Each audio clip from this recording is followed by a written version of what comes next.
Welcome to Lesson 13, Metabolism, Aerobic, and Anaerobic Exercises. This lesson is a little bit more complicated to understand than the last ones, so you're going to end up spending a little bit more time reading along, which hopefully helps you understand. The last lesson, I explained that our metabolism was the amount of energy that our body needs to live and be active. Metabolism, as an action, is also defined as changing food into energy so that we can move. In this lesson, we will take a deeper look at the meaning of metabolism as an action. In this lesson, the definition of metabolism is the action of changing food into energy so that we can move.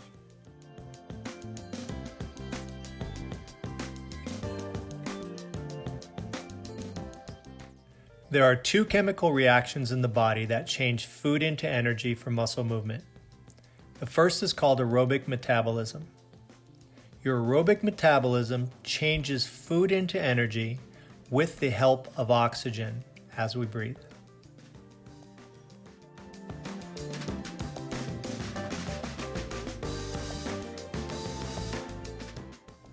The second chemical reaction in the body that changes food into energy for muscle movement is called anaerobic metabolism. Your anaerobic metabolism changes food into energy without the help of oxygen. I say without oxygen because this only happens when we are too out of breath to supply the amount of oxygen needed for the aerobic chemical reaction to happen.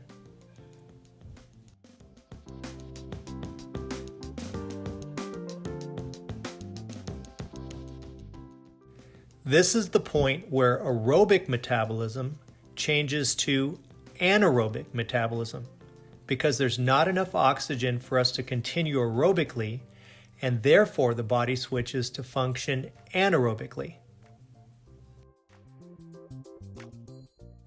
Anaerobic metabolism gives us more power and strength, but unfortunately we can only stay anaerobic for a brief time. We can only stay anaerobic without oxygen for a few seconds up to 2 minutes before we have to slow down or stop to recover. This happens when we are trying to catch our breath.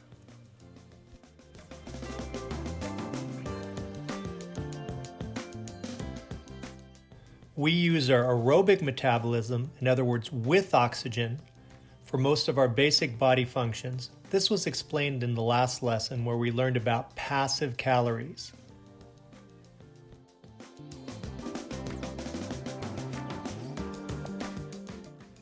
Another name for how your passive calories are burned is your basal metabolic rate, or your BMR for short.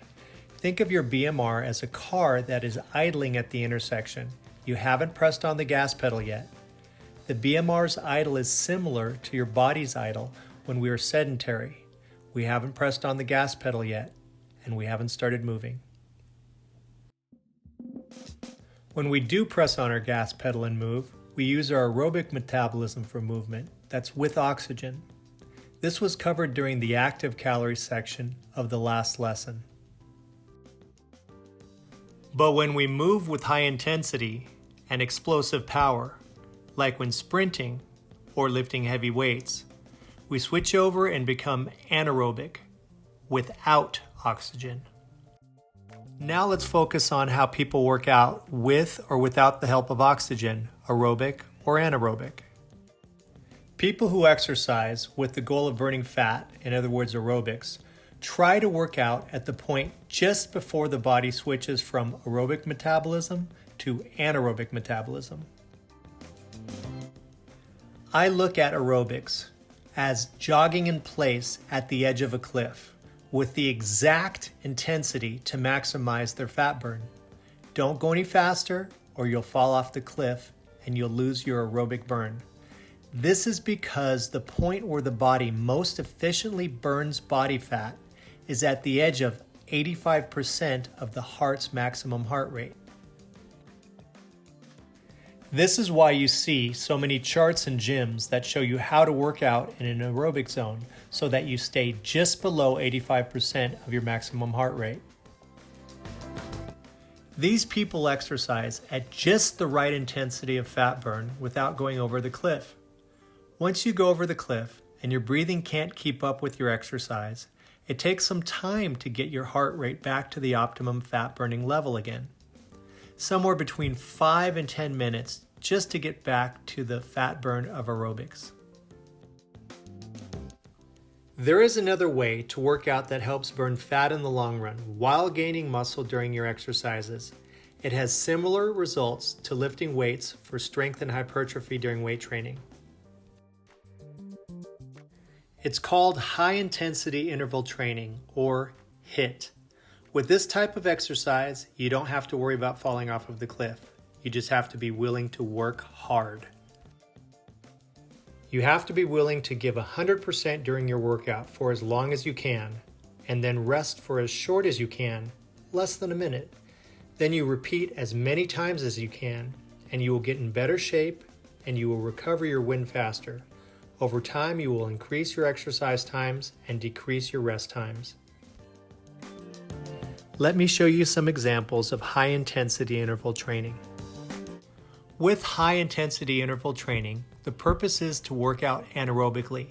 Athletes who are trying to hang on to muscle choose to work out this way. You can do any type of explosive movements during HIIT.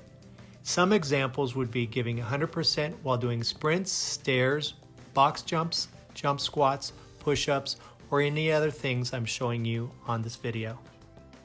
You can't just jump into HIIT exercises if you're not going to work at 100% or if you're not in decent shape. It's explosive in nature and there's more of a chance for injury, but there are better results as well as better calorie burn during exercises. When you are working anaerobically and doing high-intensity interval training or exercises similar to this, you build muscle and hang on to muscle better than when you do aerobics. Over time, you're able to build a higher metabolism because of this, because you are adding muscle to your body and therefore burn more fat in the long run. If you give this a shot, you will be sore, so make sure you give your muscles the proper rest time. Another option that is less intense but very similar to high-intensity interval training is circuit training. The only difference is you're not working in an anaerobic zone, you're working in an aerobic zone. You exercise for a set amount of time and then quickly rotate to the next exercise so that your heart rate stays up in the aerobic zone. You just got to make sure to not fall off the cliff. The biggest difference between circuit training and high-intensity interval training is that with circuit training you stay in the aerobic zone and you don't stop because your breathing is able to keep up with your workout. With HIIT, you give 100% till you can't give any more, and then as soon as you're able to go again, you go.